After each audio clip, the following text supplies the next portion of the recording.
आज मैं आपको जो कहानी सुनाऊंगी उसका नाम है वो लड़ रहे थे। एक दिन खरगोश मजे से टहलता पहाड़ के पास से गुजर रहा था कि उसको कुछ आवाजें सुनाई दी। उसने अपने लंबे लंबे कानों को घुमाया तो लगा कि कोई मदद के लिए पुकार रहा है। उसने इधर उधर देखा मगर कोई नजर न आया। आवाज फिर आई, खुदारा मेरी मदद करो, मुझे निकालो। खरगोश ने देखा आवाज एक गार में से आ रही है जिसके ऊपर एक पत्थर लुढ़क के आ गया है।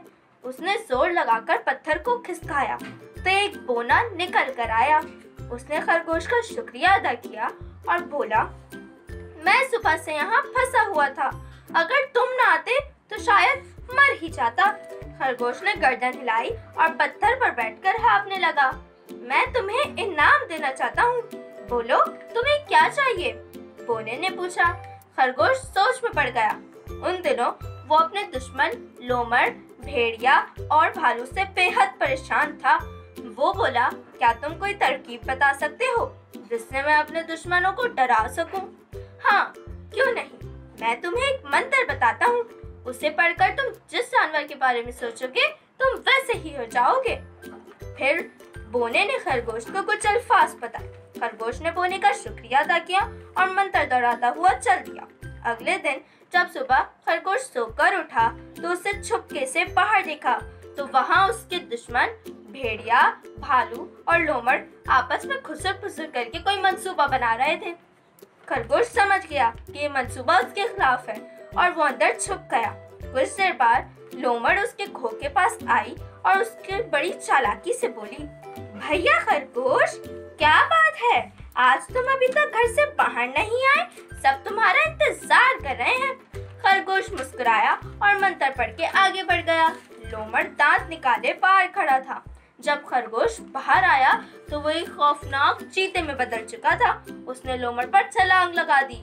लोमड़ उसे देखकर उछल पड़ा, कमान से निकले तीर की तरह भागता हुआ झाड़ियों में छुप गया। खरगोश ने कहका लगाया और वापस खो में चला गया। लोमड़ जब अपने दोस्तों के पास पहुंचा तो बहुत घबराया हुआ था। वो हकलाते हुए बोला, वहाँ खरगोश नहीं बल्कि एक खौफनाक चीता है। भेड़िया और भालू उसकी बात सुनकर हंस पड़े।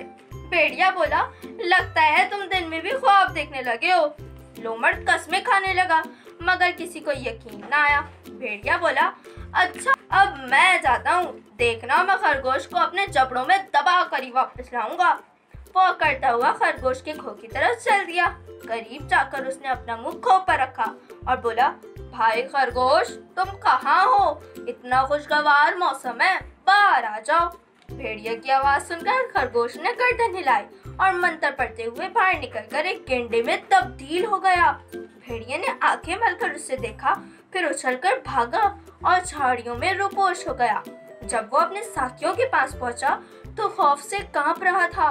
वो बोला, वहाँ खरगोश नहीं, चीता नहीं बल्कि गेंडा छुपा है।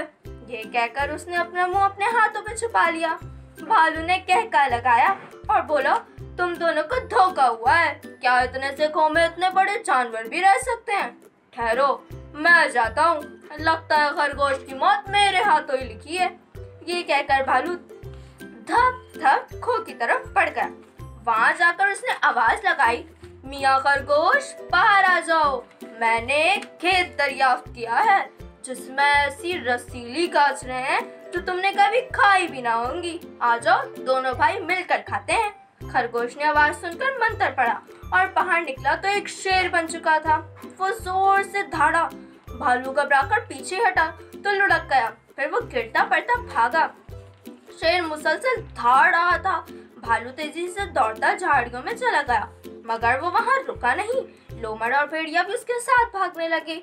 वो बातें भी कर रहे थे। भालू कह रहा था, तुम दोनों की आंखें खराब हैं, वहाँ ना खरगोश है ना चीता और ना ही गेंडा बल्कि वो तो शेर है। भेड़िया कह रहा था कि नहीं वो गेंडा है, जबकि लोमड़ कह रही थी नहीं चीता है। गर्ज तीनों दौड़ रहे थे और आपस में लड़ते भी जा रहे थे। वो दौड़ते दौड़ते दूर निकल गए। खरगोश एक ऊंचे टीले पर खड़ा हंस रहा था।